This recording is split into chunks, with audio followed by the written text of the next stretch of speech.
mar agriach na mar drám ag an am sin mar grúp a bag teanga in sa tréimhse sin agus tá Robert ag codú linn ó hen. So is éis seoir amra teach teanga é Robert a bhína playlist na Irish News agus deanna codúir stuff eile a radio na Gaeltachta agus ar a televid Boston. So tá gáil gan na heilúhile sibh thuirt de Rab McMillen. Gur maigad aragul agus fan sé rih inniu a ginne. Hiúm Alan a chur a neithne ach ní dúlam gur ga é sin má tá sé bhan seo ag garcur seo be eithne agah ar Alan Titley nó be ólas agah ar Alan Titley. And is bidrugur dinne hu a bhfuil cion da chuid leor leite agah nó bidrugur leitú an trotha cion nó mar sin ar far atá scrífa ag Alan Titley. No bidrugur rascal tú ar choiste fádrig an nóm Conrach nó ar hOllscoil ar choiste hOllscoil a Chorcaí míid a mío Alan ag teagask. As an a bhí sin na bhúnseir fásta in san négéir le linn cogu Biafra. In fithe a héondeag dúirí sé is an obair le níos mó ama a caithú ag gobar. Nis Alan ar na daoine is mó chuí a bhaim ormsa leis an dóim mí mas muinniú ar an stair agus ar stair na tíire seo agus ar ina ghiric mar sin dó tama ar bís go dté glóm fáilte a chur rih Alan Titley. Fáilte ród Alan. Gur míl mágad. A ran sé an Todchaí catan an na stair don látha aniu Jonas Tegel don chóra seo. Aglú na seanarach mas mélat ach is sé na chéistas táhachtaí ar tús ar nóia na céan rodé an stair. Is das gur hosning tú le Ceachtanna hín blí mar sin Robert tá go héin. Is gáilm go teoriciúil déirfa go bí an stair ná gachrad a hála san aimseir chaite agus beidir a hála suas go dtí an neomartá goin inis agus an tráchtaireacht a dhéantar sin.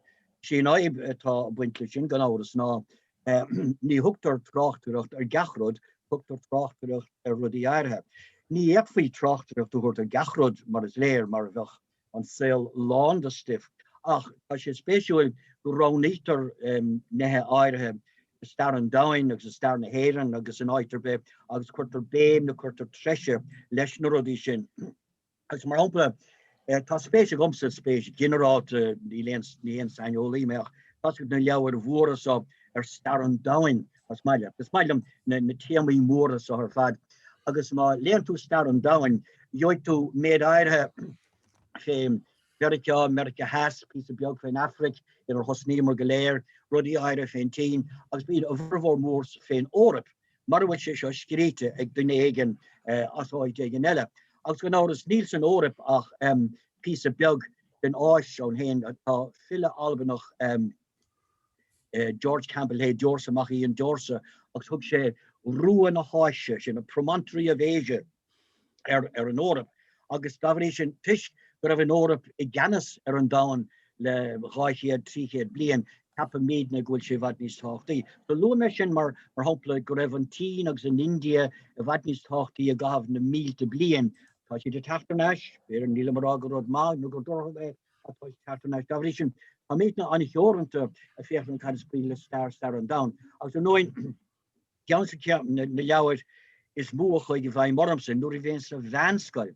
No, the Hidden Ireland le Daniel Chorcaí. Agus tasum go leor lochtaí ag daoine ar Daniel Chorcaí tascumgur Chorcaíocha bhí coní ar síos an bóthúim sin aici leis an áid ar a bastum bháir, ní a bhéna hena go méir a bhí a chuid leabhar sa tig. Ach ní a bheith sinneach, má léon tú níla déanamh an sér chabidil den Hidden Ireland le léamh. Ach sé rud atá sé a chuisí ar stair a scríomh lecí an starí mór sasnach, gus dar sé tá tú a caintear ar na dlithe, tá tú a caintear na huisle, ach níl éon rud árá go maiall ar na gnághine. Agus is dóilm sa go bé is stair na héireann an gomininic, ní a gcónaí a gomininic ná stair rialtas hasanna in éiring. Mar sin na gomíon daoine a tráchttar dorab as chuisíar, mar bíonn siad bunthe ihar a héan ar na cápéisí ofigiúla atá a bhí ag an rialtas. Agus dális géil mar cinál seachabart. Tá bhfuil bíon stairthe I gcéarán gomininic gur dóg iritsan de chapéisi in sa chog carga a bhs an sop, mar dóg iad go léir in san ceir chóirteanna nuair íon an séirstát únsaí na poblachtánig mas féidir sin bhórtora. Agus clisa go leor as rudí sin bhín stairthe a cíine agus a gearrán agus a canáibh seáim mar eola seo. Táimse beidir go mis an tain in bhain a cheapan go rud mac is sé sin, mar sin go bíonaring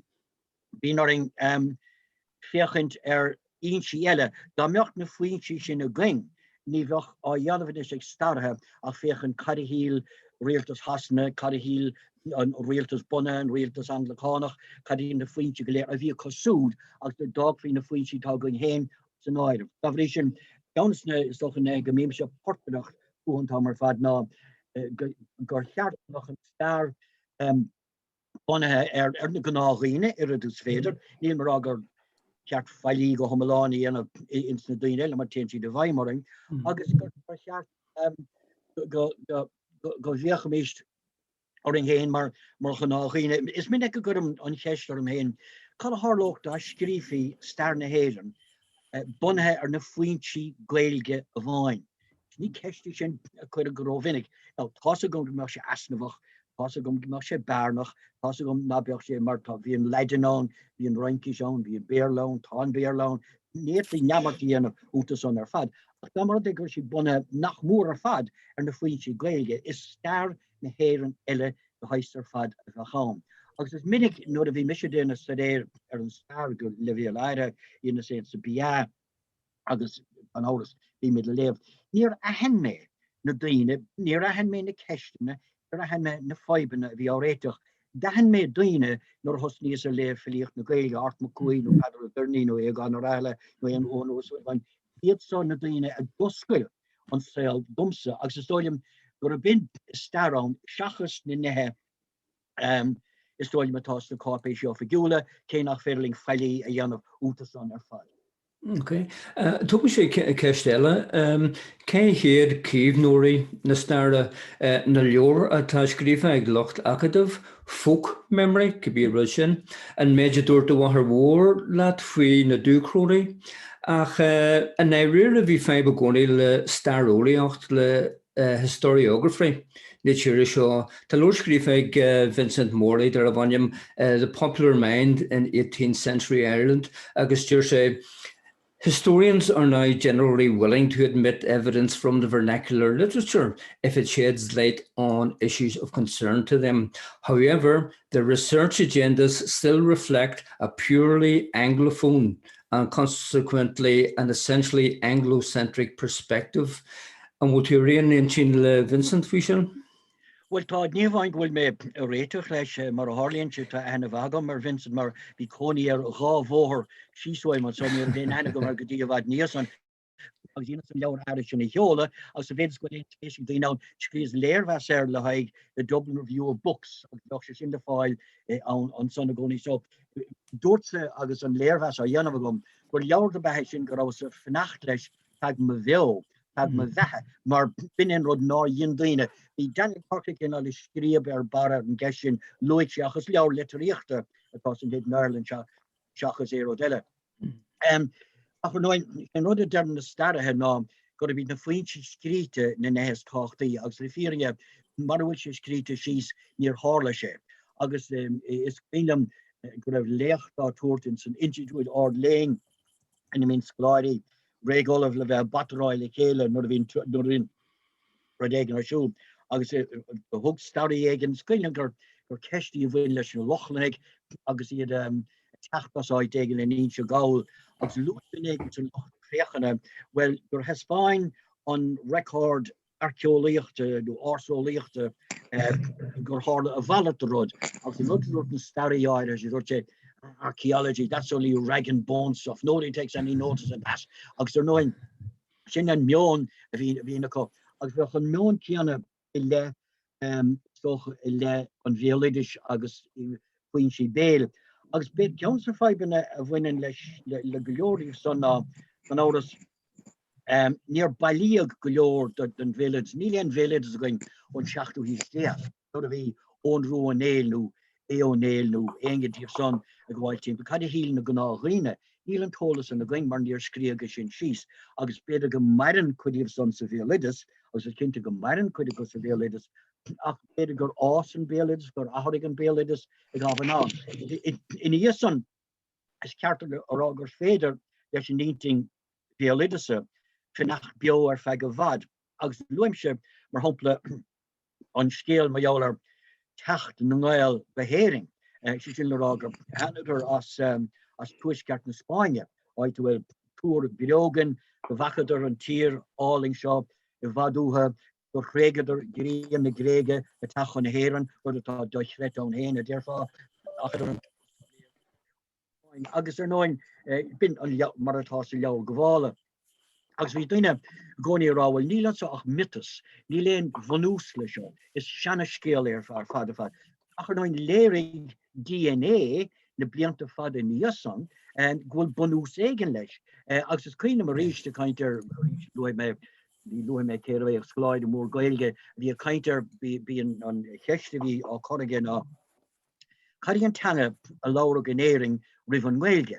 Nis ceist bhuaí sin nachfuil gur féling má bhéle hé da beidir ná raibh, ach bin in cheiste bhí le pléags bhí Chorcaí airige marjóla sin. Agus díríostá trééis na lechtúil réich mar dúirt sé siú gur hanig na chéadúine go héing as albain, mar binéon áit an dáit is guidir dá chéile í bheoch le déanamh dul trasta trom na muile. So díríostá réintli éach sin éair DNA is beróg dúirteáin ó ní bhachan leis an stift sin ar fad, ní léon bhríle sin. So mar rís is fé leis an staire an a chuúg just a féchan rud ar an dóibh. Agus tá scélín do geile den tais ceanna ag seo cean sa rudí fánacha an sa chuigen. Pas go bhann scéal fé tar Hairdal ó nóruúig go ba a bhí géirig in san Chorcaí exhibition. Agus bhí sé géirig hespáint gur go bhéach na daine in san Polynesian Polynesia. Go bhéta dís techt nó Easter Island County of Sun, go bhéta dís techt ó Vericha Has agus ní ó Polynesian, go bhéta dís techt ó Vericha Has seachas an troile in Niradúig nó Niradúig is tócha. Agus in sé an Antiqui hespáinte go bhéach sé sin bhehan. Bélidas na nínas na Heláinsin is bélidas a léiríon go dagan siad ó Polynesia agus ón taobh siróhuaig martá an tro garta gom. Agus sin atá sa bélidas a bhar na mílte blian. Da bhí sin bíon fíringe áirán, ní gáhain rá go dtírecha hála se seo gur hála se siú bhfuil geachan fluchtíomh crín ceart. Ach ní léon áras ná bhfuil nethe fír sa bhéileidir agus beidir níos táchtaí ná bhfuil breistin tí sa bhéileidir sin gur bhrádaíon an héad seo an stift go léir a gain marall ar chrumaid níos a chinscríte mór an áite. Bhí an dear an chráin a gain ar alh Cromwell ní nach chúna agus do bhá go raibh sé sin sa bhéileidir scéalt a bhéileidir marall agus déadfa go leorlóir somplaile den tais céanna mar sin a riamh agus nóin in íosan tá dón le chuna lán agus riar éing dón le chuna go leorlóir scéalt a méall siú chuide go fíor agus chuide go ná raibh. Darlumm. Okay, an bhfuil an dúilead mar sin gur cineál scahan atá sa bhéileidir ar an stair, mar tá difriúd ar an béileidir ag stair, agus an scahan é an litríocht na Gaeilge ar an stair. Yeah, is scahan an dácheannacha ach scahan cóime nó scahan briste agus sin éon aibe tá going an tá mar fad. Mar hampla bhíos rá aber nuair a thosnig daoine bailú seanachais in éiringen na Gaeltachtaí go háire agus ar fud na tíre as na Gaeltachtaí go háirithe agus iad bailú mionolalas féin bé cheantar íagsúla in Ghrídóid nó múscorí nó Péáid Connemara. Níor ghabh an ítin sin siar níos mó nach cúpla glúin. Bin le rá seanamháir sin seanamháir nó seanathair sin seanathair agus mórán eile den taisan féidir ná raibh mórán eile sin ná. So sa bhéid sin bheoch an scahan sin ná ach scahan é ná adúcha. Maidir leis an literíocht cinnte is scahan í an literíocht ar an saol ach rís caimí clíanamh go minic go háirithe go réon go bhfad siar. Nuair a hen go bhfad siar gur scahan Ian Is dat? Little,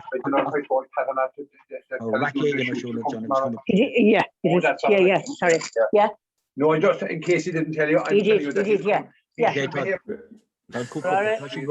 Rugby. On star. So what's the story with him? Come on in. Star.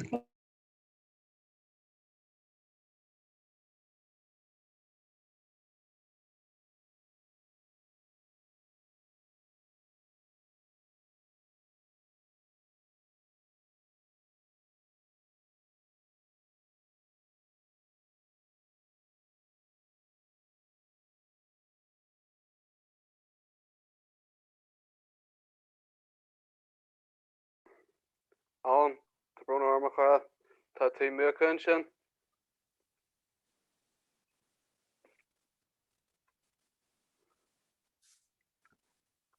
Alan,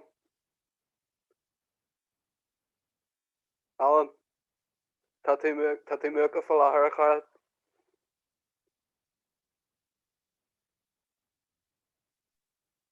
Okay. Brún So orm. give me gonna reach in our fad le hair on tail. Beggar them. What's your reach? They're on the raw. Scohan, Brishtin, who Scohan, now going about sheer in Litricht, non Beilidus, no on Beilidus, Sicherdite, Marni Round Shirach, Couple Gluin. On Litricht is Keshni's cultúrtha on. Maar, Queenig, Norevach, Fiervigan Dine, Sotel, Soscodin Naiwi Stiag, go have litterhoch, go have lev of scríobhann, agus mar vi ra, solar dinnig me vuche, in Ering, trefs in de Shanna Gaelge, nor vi in jouw kennen schreef, nor vi in skeelt de Moera schreef, nor vi so litterioch na Gaelge a bonu, on no dinnig go have lev of geschreef na Shanna Gaelge ko. Dering in een oer be in Ering naar wat compliceerd. Dat is een agus dine niet dan go dine wishlach dine leente de bij het, zo dine go foule me op. Als we gewoon kennen vier goma, maar gewoon to sheer die tieren be in originalisch kom een Franke Queenie maar Rabelais nu Montagne nu de dine zo geleerd wie dachs moer wie hOllscoil nu manig de bij nu sakker de bij dat is een door de Jeremy Scohan in Litricht een cel Scohani na dine go lewe geschreven kop. Als je Litricht na Gaelge verlieg na maarden an waridne nu filie an dani hiering, die niet zo'n geleden wie ilte. Ahoreentje moeraan er gaan to stach de laar nu zochen ze schacht hoe steeg naar hosnin dine gnagine als een jaarschen loit toe ik vind zijn Marley loonsche na slitte baha wegen de filie geleer agus wie fermiori bioge fermiori moore grese gebroog locht knach locht deel tinkeri locht shooten roid sagert per heppere axized in so kinto nishin le is lezuwe rodegen is docker ra kan is leeru ferinach a rief agus kinte go mion na heren a leroka agus ta sin le feshing de going leon na láfskriving koipalag a win le staire na heren or a Harlin sé tal jaurelle ag Vincent Morley o héting go raftery agus insan jaarsin taspanne na dante staire a win le staire na heren geheire ta dan moor fader tirf na heren agus sé ta an kinál a ancient garid forest fascinating le keting agus le vieringe is kinna starne heren wurm versichte het aan agus wie ne kierte koipene ishin diente le raichéad blian revision sin le higdination Art McMillen I schreef starne heren in Eskerdard wache son in zo'n nieuwe steeg richt an starshin ni voorskeren zo'n jantisch maar wie een regel cooloo al binnen aan zij starre schreef binnen een tischkind wegen de dine ik de dine heen maar jouwer star als daar is een tijd differieert dit er zo nie gewoon nie ach beter eerder naar de haarle daar hier als er naar die heel dine haarle agus geminnig Niels gom beter grasvieringen naar die heel dine haarle maar binnen je les naar moegain als je naar moegain gemeen en een star is maar rodelle als niet het wel naar moegain agus corsiarem als je scheel er vaat ó. Inis ní chreise Robert Oké, bus go mé gach den jogin situur an úrscéalaí a go bé rudidir a bhaim an cólínachas. Sílam nach féidir starnéir an a heagháil gon a bheith gach fríd frisme an cólínachas agus gur sin fá go bhfuil an cinneal Stockholm syndrome atá go léidir sin fud na tíre. An dúir bé a nations in inniú héisiis fé go jiglinn fáil hire an cholínithe sin bhfuil sé onin go smir. Well, tá sé onin go dain mar bhfuil sé onin go smir tá sin cinnte. Is tócha go dógann sé na céirte bliain is tá mé dul sa tansan sa hanis na céirte bliain sar a roiigtar rud a gáin cho dain leis an golínachas. Ag sin fá a luai me sin má échan tú Verica has. Oikur din strisser Portugalic is Spáine go háirithe. An mú céad blian a hóg sé ortha gur tág duine den bhuintir rúchis. An Estonium gur hóg sé cuichéad blian bin an fear in Venezuela agus fear in Bolivia agus ginnal gur leolaigh de ba duine díobh son. Dabhrí sin bíad a pobl dúchis Verica has agus iad na milliún díomh agus dí aire glóirí of Canada politúil a Chorcaí ins na stáit in na raibhsiad. Ná, sin léirú a bháin mar buailg iad son go donna. Agus luim sin is, tá go nach an cás dóibh mar ní léon tasamh sa spéir de tEolas ach an irid sa lá an jufam. Ach ondúchas ag Verica huaig sin na hindiig mar thugam soras na cowboy films. Agus nuair on duine caint ar chocht an cholínachas nó cocht an chonkis. Cuir mi ceisir a gcónaí animnig éan Indiach cin bundúchasach a bháin Apache nó Choctaw nó éontas meile atá mór le rá is saol saoúlaachta, saol scríbhneoireachta, saol politúil, saol airgid Verica. Ní leanga dí bhain, scrisa iad go thomalan. Ná sin tin taibhelinn scéal. A mad leis an meán gairid linganú, beidir going currently quid de Lancashire hasna a bhaint ding ag tá an tírs sin ná. Ag rís luig me an sa sampla bhí geistúm a bhainean ar líorís leis an litríocht. Luig me Daniel Chorcaí. Nis an leabhar sin de Hidden Ireland mar a derm is leabhar litríochta tá ann. Ach sin rud a bhí á dhéanamh ag Daniel Chorcaí ná is tócha go bhéadfá critic nó léirmheastóideacht íor cholínach nó post-colonial criticism I hrug éinge is sin riar. Bhí drovasar a feig a bhad, bhína magafé, chuid a loch na gailge magafé. Os an hobban hagan na hédi Edward Said chun cín sel an Verle, agus sel an Down Vuer, agus hagan Frans Fanon sel na Frankisha. Agus go hobban tusnín duine inéring a kainter post-colonial literature, post-colonial criticism. Bhí sé nac láimhe an támar fad. Bhí sé a gunne rih éon duine eile ach bhí agala oring ní chur éige an lipéide. Agus go hobban deirigh sé seo úntach fashionta ar fad. Agus run go léirú ar an golínachas atá sluggathe atá sealamh ag go daoine ná go dtíach ná a haníoga sin gur thóg sé daoine eile i sin nach cheint. Agus tálíonn sé seo in gachéin réimseid an tail aber de bhuchart a bheith mar a deirtar mór America dar nach meas ag daoine ortan so. Is hen páirteach in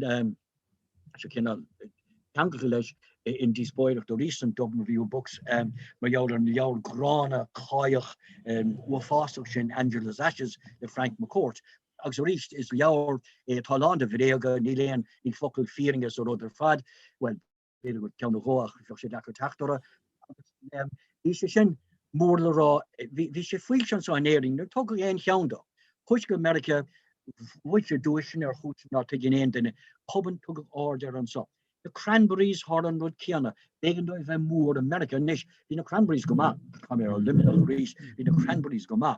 Ach, ben fager, Irin Homashing yo, Nagar Vinci Kailamach, America or douche. Agashin could, the Clancy brothers, Kyle America, Kyle and so. I was fecking to a shin, an támar fad. Ach, is dóilm gúil sé cinál loictú an Stockholm syndrome. Ach sílim gúil ghárad a gceisle sin ceannacha buine se le hOllscoil. Síl rá tá míad a bhadníos ólaí well, tá míad a bhadníos ólaí hasanna nó an ratin, ná mar an bhratin orinne, mar is léir ó ghuiine be. Agus go minic tá míad níos ólaí nethe a hálíonn sa bhratin, ná mar tá míad rudí a hálíonn a bhusan so. Agus hóking aber cuasaí sport mar hampla, is motion duine im le clia a gorcaigh leanan Liverpool, nó leanan Everton, nó Hartlepool, well, níl sin le Hartlepool, nó Dromaken díobh san. Ní leanadís Bohemians, nó Dundalk, nó Longford Town, nó aige díobh san. Agus gáin sé trasna chun san nuair a bhíon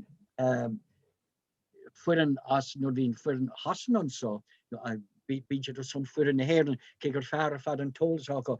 Agus úrís feá a féchan quizzes an éonrad le déanamh an deadfins. Fanánach chud ceis nó ragart mar rithe na hasanna agus polytóí hasanna litríocht hasanna. As go minic go leordainn ní bheith ná éonrad rá mar litríocht na héireann agus litríocht na Gaeilge. Dó dá bhrí sin buine se le cuasaí ólas. Now, ní héanrad ón héin nachchatíanta, beidir go sé nachchatíanta go leor ach éon tír bheag atá neice le tír mhuar nó tír chóchtach. Is go nach go meach formhór an troch ólis a dul in éon tro bhain. Agus ná beag éon ólas go an Beidh. Could it say gaul mar hampla, ma bhíonn éige féchant question time ar BBC an noch mar hampla. Nuair te fécha mar tá sé éire anna leabh ó dimig breit anna leabh le pamel fada. Ach abad an rudaíon Brandon Lewis. But me gaul, na beag éon cheis mai ólar sin. Dis cum lá, ní bhuiine míad lo blog na mór. Dá meach sé in éing bin an meach léad rúd Tá míad a caint an so. Agus sin mar a cháin sin tah bháinte úsí ólis.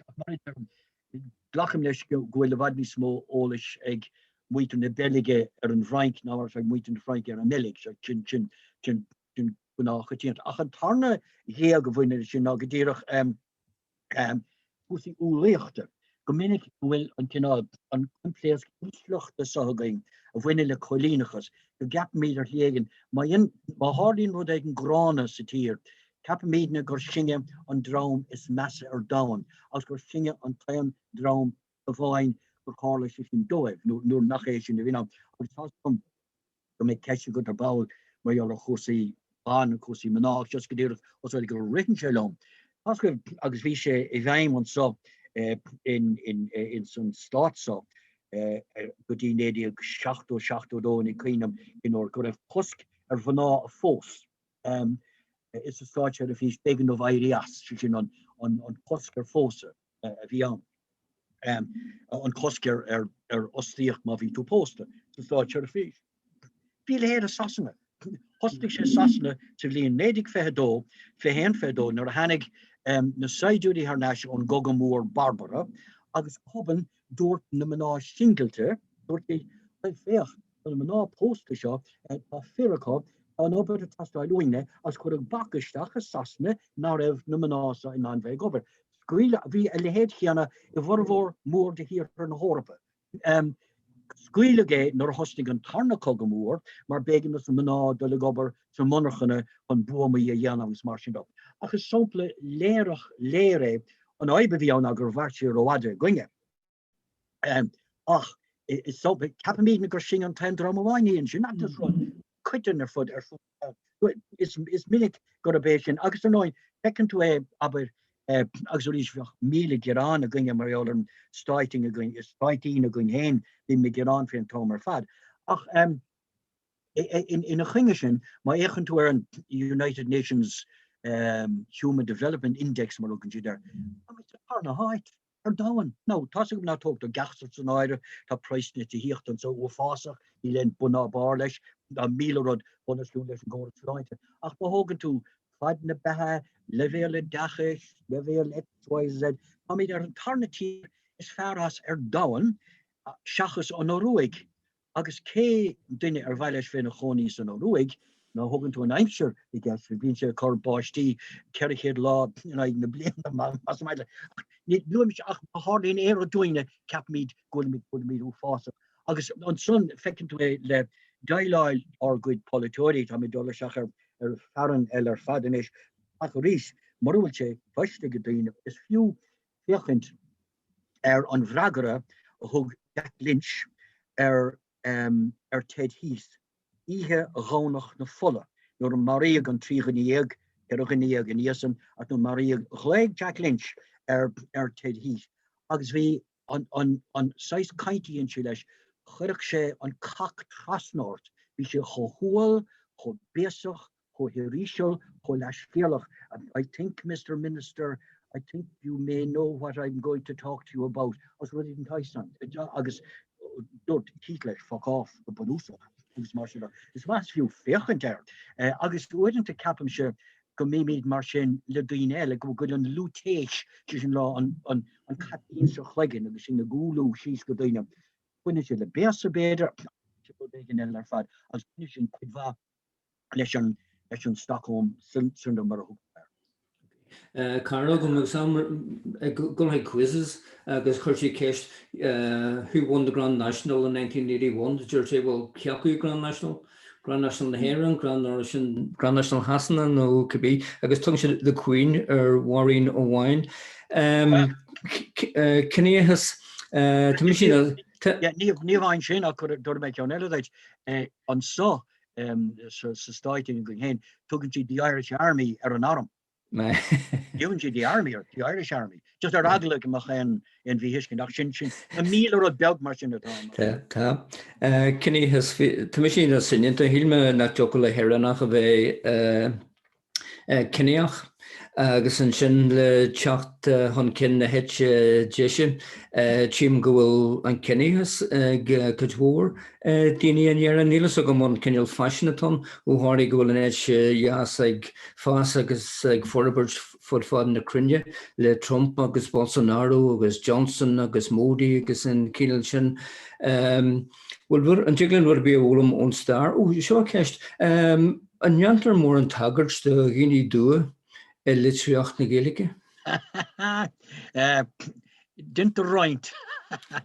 On here taggart will miss you all her Tashanava is in dealing to Keen Lay scríb Ollamh O'Sullivan Fargra Conier Gearrscéalaí na blianta rivan Glórtha agus agus an géadláda Aberrán 83 chuig Sílam no ní réonmhaint ag an géadláda Aberrán leis il an timppis deir sé cluisiim nó léim cluisiim Gaeilge á labhairt ag na daoine dua in san Weirchairab in Montserrat deir sé na Hindiacha hir agus san deir sé gráma chríad na Gael is cuma dubh nó bán iad as ceapan go se gúnta no Velum scéal afach ná go bhfuil agus gur haide mé bheagán tagartí tá dáin a rístas cílchinge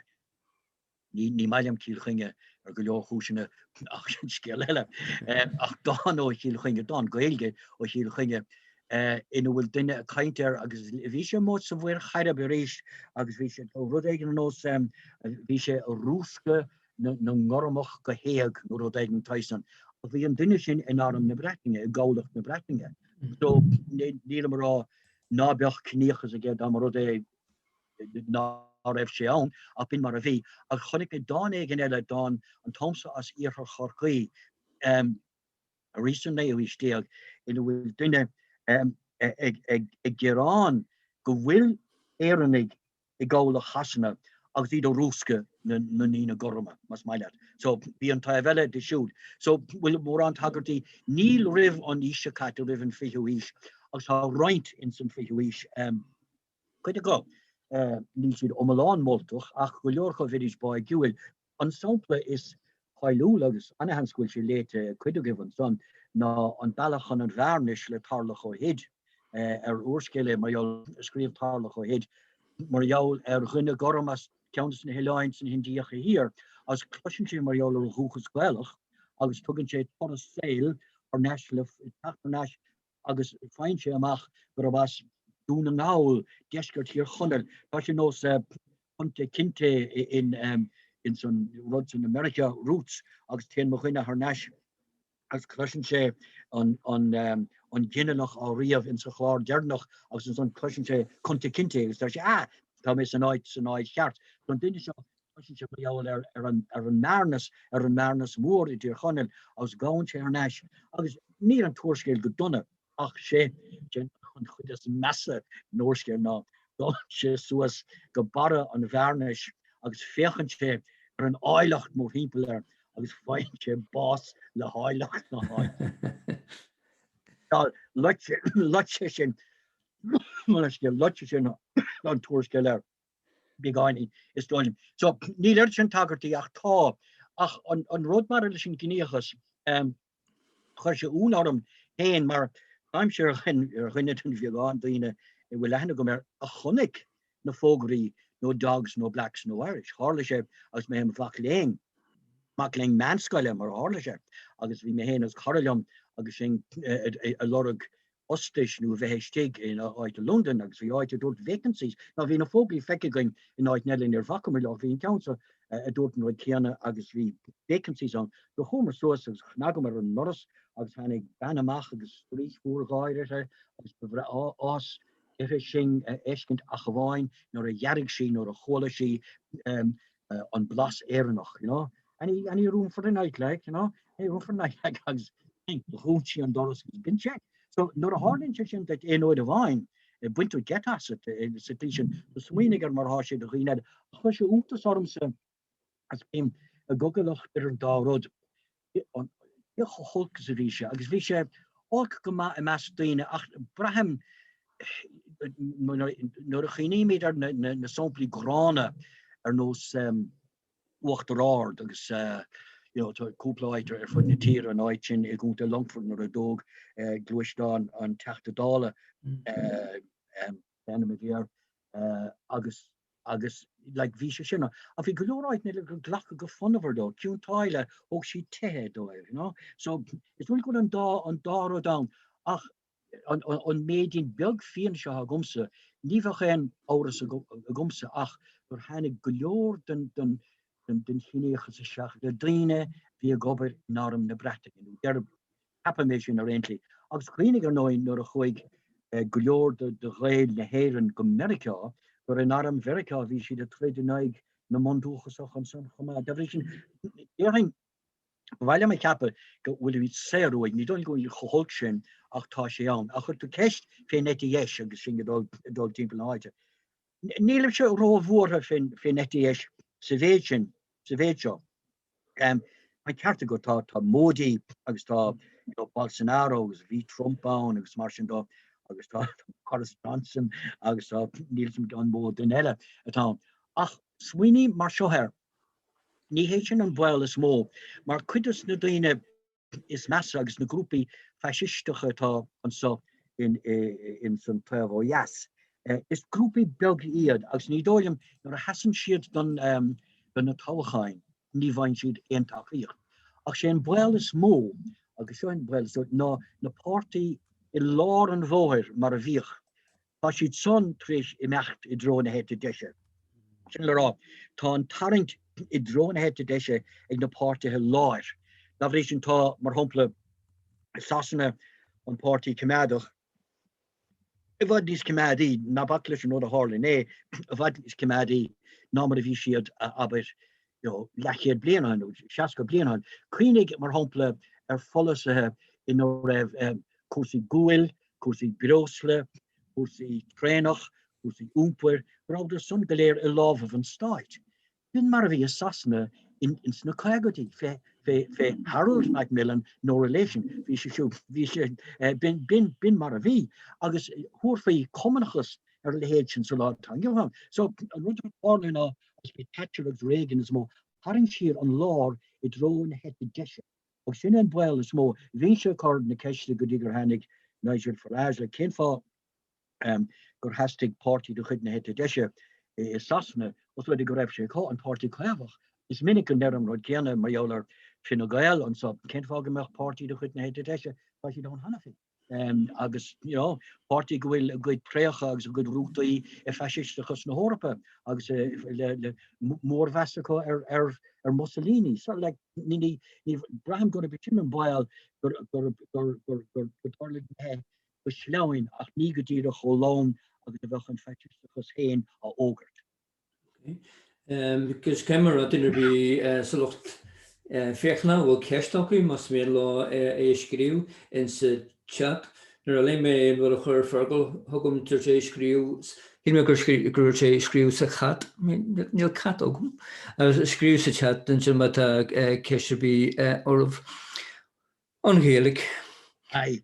Oh, could he will meet a kench se changi gamante show or Chorcaí. Could you hugum gaelic doing bochtenjacht agus drug vas discuss. Well, ní a bhí an ghaeilge thug seo doing ach na daoine an ghaeilge síos sin rud a bheán. Ba cheart gur bí a bhhaart a bheán gur thug sé seasamh agus moráil agus muster agus seasamh going bhfuil rud éigen going nachfuil géin eile bhfuil gur bí an litríocht is sinne an órap seachas an réige se going gorámar a scríomh agus a paint pannig sa ceoil Anna so fag na mílte blian nóair a bhí salachar an ribe ag Sasnig agus ag Germánig ar a héin in sa féilte agus mar sin dó. So mar hug sé doing, hug sé sin hug sé críine doing, hug sé chasar doing. Is sí an ghaeilge a gin muite na héir an de bhuite na héir. Aber dan rud é ná a bhí an ghaeilge bhí going a chabar béarla nó Frankis nó Ruis nó Lochlinis. Ní éir a bhí chaun. Noch daon an so at ní bheith na tradiisiúin, na tógáin, na gréasáin, an machanamh, an aigeine, ní bheith son na going. Da bhrí sin hug sé seo go léir doing dar liom. Agus sí an rud is luachfire in éiring í ó hef an rud is lechar an rud is éirí in éiring te an ghaeilge, seachas an aimseir. Ach, cos mar is féidir sin nach chur trasna roiní tá gan amní bí me cógálathe engáilmh nó ag an iireachtas agus sílam gohfuil an síl mór hartúir am a caint gaeilge an sin bí me chomas na bhla frís na bailte beag seo lár tíre agus dúirtí le hen ní sin mar atá. So cos mar is féidir go bhhaim lucht a bhéarla. Tá sin na jazz, rudí Granbara eil ar Twitter ach ní saoilí Twitter an teanga. Yeah, well, looked on the belt of Beidh in Lord Tíre, bunch of greenacham scale of Ollamh Emeritus, Glórtha Ciotacha go scoláire Merriman, agus bhí adultry túmí bhar in áid éigen Tyson lá tróna fluch gírig agus an bháisteach a titim gachrod líag stúirt in bháin den eile conas sa bheith a beos an áidteo as dúirt mo rinne nóir frisin clevel in na bhaile bhfuil dúirt sé rábhdéal isce bethe sa ló as bheith fá ceart, so mar sin at near ceart bheith cavan was ar áid in mar sin. Council ne a bhfuin na aitheolas is dóilem. Now, ní leorólas an héin, línig ar hála abis ó na 8 a machadí pe blianas maiile néidir chléig an éidir seaca pe dátar bhaileat an tep a thuirta láthir. Agus hála ó aigen a bhí míúilteach ar lí éigen, don chéadúir hosnig daoine don chéadúir hosnig gnághine gur gaeilge mar hanga rúchas a fálam scríobh na tangan héin as léamh na tangan dóibh héin. Luim sé an figúr seo goil me cho báir ballamh tuirseach dain dú dóiteide achas fiú é lua. Do réir dénáid of 87 a héin. Bhí 7,000 a chaintóirí gaeilge, chaintóirí dúchas i gúnta rún an áil i dtír chunne. 7,000. Bhí léamh ag 1,000 a bháin díobh son. Nó sin wa fás. No, darig sé sin an leabhar róise ní bhéalagus an tún tEolas toltach amach marall ar bhailúchan dógan ag nóair a bailíag na scialta an ghaeilge seo an gach ar fud na tíre. Agus mai échan tú ortha agus duine an bailú sin fédí tríchadaí na híise se caite. Agus mai échan tú duine be náfuir ná sagart nó mútóire, ní rah léamh na gailge an necha.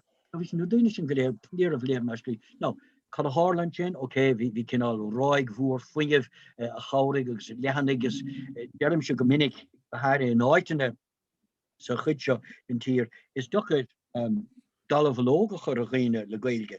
Tá cin a gailge olingeoch nó passive ag go leordíine. A chud is féidir sinna chur a bhain. An chéidir ná aineolas agus an taineolalas san farsing agus dain agus lehan agus ile gháalach. Agus buinn sin le you find buine le daine bhfuil gailge bhacha héin is cuiinem chu ceiste bhach léing óid a bhain bhí mar chaintear bhí si dul gotí an Glórtha sa tára ag gláiste fáda go bhíos ag gnám agus chud is ceiste bhfuil raibh si sa Glórtha tríomh han agus dúirtí ó bhí me sa bhfuil an cear. A bhí rud a bhí geiste gná go raibh si choláiste gailge sa bhfuil an cear. Agus chud ceiste daine go bhfuil dechasora. Níl sa go raibh an chuig aláachta fud na tíre ag na bhílte blian. Ag rud cho bonúsach lei sin. Ní bhíon go minic ennim noch a héin, ní menam se a hennim noch na mailte etc. Ní bhíon an gná ólas sin a có. So agus an son ganáras buninter feilí omláán sa ghailge insna meanda omláán ach nachmór omláán sa mein verle. Da bhrí sin mar hopla tá mis scrí colún leis an Irish Times. Ní me gerán an isna érod an daison ní fer geráin me stóliam ach dearing ó nédigus sa trí an gom sé rávíle sa trí nó a hosnig be déirí Jim Rod rávíle sa trí nó a hosnig be dé caihúil deáir scríte gom dais na chuide go mór chuide go mion in mar dhéanamh se. Níor duine léirhheasar irid agus éon leabhar a bháin díobh son seachas an taisteachán na dhéanas cré na ciile. Agus mise mo cholún ní nach mór fé blian. Ní duine éon leirhheasar duine nóta beag céad focail cheann eile ach sinna méid. Duine eile fad luagéad beag na mór. Bíoch chláir gom radioéireann a duine léirhheasar radioéireann, níor duine léirhheasar radioéireann. Tá bhrí sin na chláir leabhar, na chláir litríochta, lehannig leabhar. Ní bhacan si dearfá nuair a bhíoch daoine caintear tríú Fatima a chur aglan dain chatlaigh go jaasta feag nó mlíonta catá sa trí. Tá mar ag gur scaoileadh tríú Fatima in Gaeilge ní thuirfaí éon áder agus sinní an áib tágain. Tá bhrí agus luime seo tuisc bhfuil irid san daoine bhfuil Gaeilge có. Am se cuioine bhar mar hampla na daoine bhí sa chláiste lem héin, agus Gaeilge bhadan chuid is smó agus an chuid is smó Gaeilge láróch sí lumsa. Agus uanta scríonn siad pí beag an Gaeilge bín cinál Chorcaí mar sin dó. Ach fíor bhí gáindíomh a léthach leabhar Gaeilge níos mó. nó fíor bhí gáindíomh a bhain nach chéin leas eiste seachas nuair a bhí sin na mútóirí. Ach tá sa gom go léadíist leabhar Gaeilge chuideá ná mar é go raibh go raibh si da. Ní go raibh si da. Ní bhíon tuair an dá léadaá bhfuil si da. Agus an mud ceanna na daoine go le cuioine ar na mílte in céim sa Gaeilge go levéal réasúnta má. Agus nó de bhhanscoil áirteisi mé le AA+. Na daoine sin go léir atá mónsan mar a bheith circail mar a bheith túr cethe. Agus ar thiéigen ní bhfuil georí sa bhéidir go léon bhain ghairimiúil có leis an gangan, ní thógann siad cailleach le Gaeilge, ní rán siad chun na Gaeltachta, atá baige có leis an Gaeilge. Biginn siad an Gaeilge ach ní le déanamh lábhachar amach agus Paul chur sa hiúnas. Ná sin stóliam an chéad chéad. Agus más féidir sin dhéanamh beidir go bhéach rudí pasnú siile nuas an báil hiúnas sinna tám.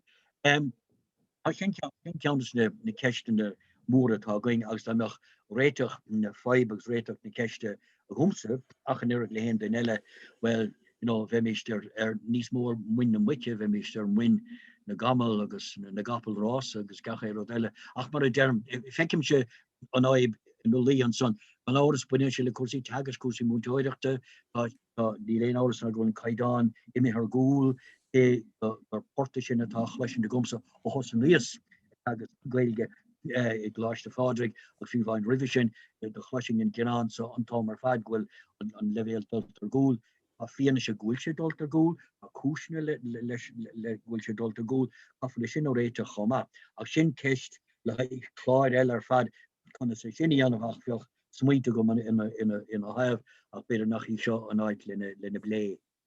Okay. Níor chuird in bhí lucht féchanna ceisní so chuir sin dá cheistíranna ha mar sin mar bhhaim cean ón lucht féchna a chaarte. Céigi bhfuil an cuacht in dhearann san éadú is físio agus an féidir leis an gra ginne tionathair imirt ar sin scoil ogriachta í glórna móna agus sílam an fleitiíochta gá level níos mó beidir gá level fleitiíochta an tá an fleitiíochta Harlaíon Stormont de Westminster i deach lein agus sin fleitiíochta de chinneléigen a tá fleitiíochta eile tá idir níos táchtaí agus is sin na tiite amach bubble fud fad na haidse sní bíle tanú go nach charcar eisiim lár bhhaú óthir seoid. Ní daoine saibhre chuir tús le réhlóid na Gaeilge má fáiste agus tá mór glúiseachtaí eile an glúiseachtaí Chearta Síobhalta LGBTQ agus mar sin so is dimmers féidir tionathair imirt na daoine atá a gcuacht? Ja, well, chuir sin cheiste dúis cétá gcuacht agus ní le áras ná brand gohfuil anna chócht a gcóin ag na main ag luim tá na main bhaid níos farsinge mar zóling seochas mar a bhédís sin rá televís radio nóchtáins mar sin dá irití tá si son goléir a tasún de main ó síalta tá si son anna arsing ag sin aib ná bhfuil si son spilte agus deilte agus scapathe as a bhís ní léon chuinte lárnach a bháin gur féidir dul I bhaim mar stóliam. Tá si sin an ach Pons féidir dul I bhaim mar is cinte go gahan tú agarú mar atá a dhéanamh a gcuise sin is féidir ní hé gohfuil an duine cuachtach gohfuil asfa cuacht ar an duine éanair mar tá idir cuachta go le duine beheile agus tá a going an bhean sin hiig in son bus fadó riamh nar a bhí duine gom a lorug had sís na busanna as tá go míle rodí in duine éanair ach caiin na cúnsí bheith ceart is féidir le annachchuid Dinlerá dos an ófáir da mé a clean ver hompling is sample gaan. A dat dos nófa fechtas eigen son rodéigen buile nar a bhéin takeíocht aige sin so fobal. Défa bheith taú bheith a kaint. Sin lerá líine a déirch mar in Trump nar cheart go meach cedisteach ag Chinig satír nó Muslimig satír bhfuil beidir go lecha chuide chud litin ach sin lerá de bheachart ní rud é a chuir asta do go leor daoine le go gurfié sin I bhaim ach uirinte I bailíon broh bert sin lerá caibe do an táma bhí tú mé sampla a geiste gom bhí trá feig go bhd a bhosanta go háirithe nuair ná dintaíon chomóra na fér a chuig amach a trid sé chéir go gomór in ípere son ípere na Bratinge a rid son sam agus agus na Dardanelles as aitheanta. Agus rudi sin golim se go deargan in a chinge me héin ar chúsin a roiim me slachúnta. A chosnig duine Kevin Myers in Irish Times, chosnig duine eile agus Janchidora, agus beréir chéile ógógé. Agus éiríon duine tuirseach bheith tamil. Agus tuirseach bheith prid na ceiste tianna. Agus dair leo ar deire. Ach dafri sin caig cean de gáad caig go meach an pobl tóca leis, nu go meach an komme an meach an pobl patúr a fad. Sampla eile bheitán mar hampla am go chéile, Bashim se duine a rís a bhosam sa ag gérig oringne dul páirteach in NATO ru rís go meng se glan in a chinge. Agus luan siad couldn't siad sifín amach sa ré, just boom, couldn't siad, Caricán beagamach nu sifín beagamach fechan cad a harlóid. Agus déring da gapadís go raibh ein bhaig ro bhuar le duine dul seach in NATO go dus nóch se sin a bailú brofna. Agus sin de bhar patú éidir gur féidir agalach ar a réanagus mar sin. ach an nod mar a hespain draman o ref loidach an tomar fad, cantu ve agra, cantu ve forsúil, cantu ve lán tiiscinach ach, chaig an rud a dúirt mead sí tong fadó, mas cadach é lua, gur iasc an duine atá snáb I bharige na naoine. Ach chaig farige na naoine a bheith baidúil levit nó cantu bheith an farige na naoine a hef nó do le bhaimar arige na naoine. Agus sin a rud is dóilm bhfuil duine agus caiintear an gailge, tá glór duine an bhaidúil, déanana siad rudabe son na gailge a bhhaine Ollamh míad hain, ní chuir siad naig rudabe ach ní thug siad an chéim bhreise tá cinál síláil, tá síláil glas mas fé letar sin rá gachar dí siad tríd. Ach cinnte is amna bega cosúile muinte na móna, cosúile mar a dúirt hain bór chuige, bór seo agus mar sin de is féidir le drámana bega rodí a dhéanamh. Ach ní féidir an tedéalachas a chailúid sinné, agus an rodéileh níl túid dá luad god, had a thuaigh an aimseir áiste nach isteach. Béimse go minic cuirt ar daoine, éon duine a dearn domsa bhfuil tarlóid seo gan cúpla bliain, tarlóid seo gan cúpla bliain. Sin nó, níl tuairim dá luad a gain ar an tarlóid, agus bhíosáin an bandéim bhaile seo níach éonge teachta, tá go leordaoine na feicinnig imeachta, beidir bhfuil ceann eile timppla chuoinge ar an deile na chort, níl tuairim dá luad a gain, níach éonge trompa teacht, níach éonge míle rud a teacht, a bhí sin is féidir leat cantu dul raig agus dóchas a de chrí agus bheitthe bartú ach lán is a bheith god nachfuil is a god catárót amach, mar ní féidir sin an omad rudí ann. Féach ar na hachanamthe go léir, deachn éon tachanomí a bhí ceart riamh mar eola rud a ble, mar a dúirt in éigen economists rud have predicted 7 of the last 4 collapses. Beach did fógart rudí an tomar fad is ní bhíon an ceartú. Ní tan umad do rudí sa tail le gur féidir smacht a bheith ar éon sro nó ar éon srolam a bhain le sin darlumm. Bhí brúna go mí chéist dhearnach a chuirt, I hílim gur cléimiid leis an téamh bhí Ceachtanna na staire, a chanig céiste seach bhil níos marna na sin ó Oscar Donegan a chuirna céist. Alan, bhfuil í dóchas a bhain Gaelic? Tá dóchasach agus é dóchasach an dárod agus cantu as ní baillam bheith I lár an bhóthir fé rud a bit mar leadtar tú mar tá tú lár an bhóthir. A bheoh sé ceancaid le leis an méide tá an go muid bíon daoine mar as óldhain a fógart bás na Gaeltachta choríist is críneam seo árá ag daoine a ríseo bhíos im leadóg agus tá cúpla túrascáil dhémarrá nachholúdí go donna tá rudí donna teice gom héana an Gaeltacht bhí defiúla agus an albuin chum a ceanna ní léon áras fisin ach an íosan aber dúirt Martin O'Kain imach an ghaeilge marmh ribh héin agus bin leichéad bliana hain tá míid fós a caint dúirt Seamas ó Girianna gwil an ghaeilge marú í higi a húirt arás is caiinm tá sé tafad a gom dúirt Stapleton Theobald Gaul Duff in san seachtaí seaga Dibredarn an ghaeilge éimhe ó chéine na naoine in an seachtaí a cléige nó tá séadí a cléige cé blian ribh sin agus níl sé sin. So sa bhéid sin tá na nethe seo á bhógad tú an tamar fad.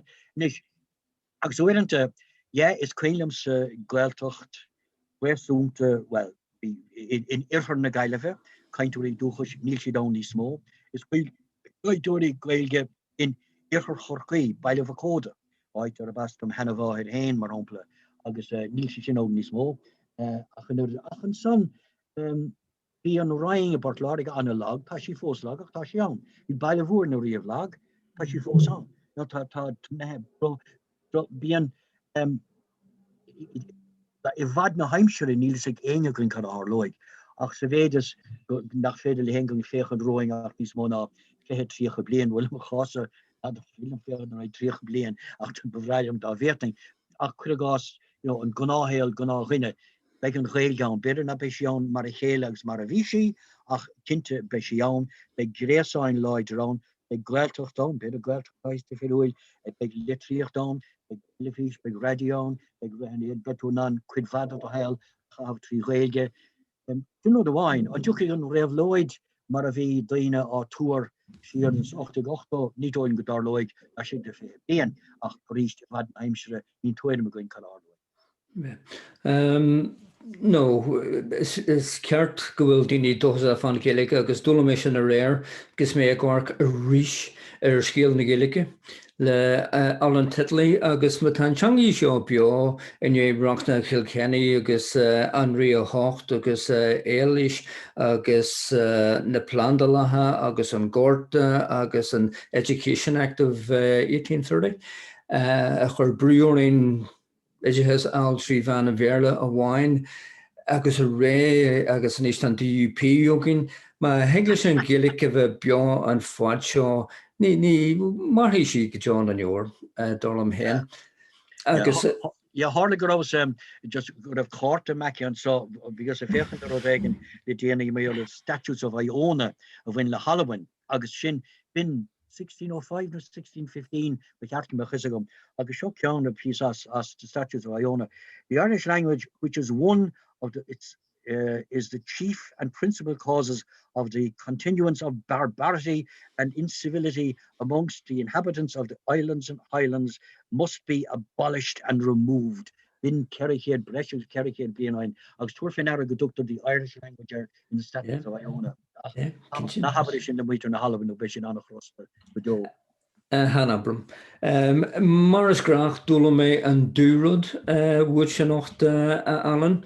Fíorlaí agus Chorcaí agus an dúile a smuinniú an Gaeilge agus chuirsaí staire.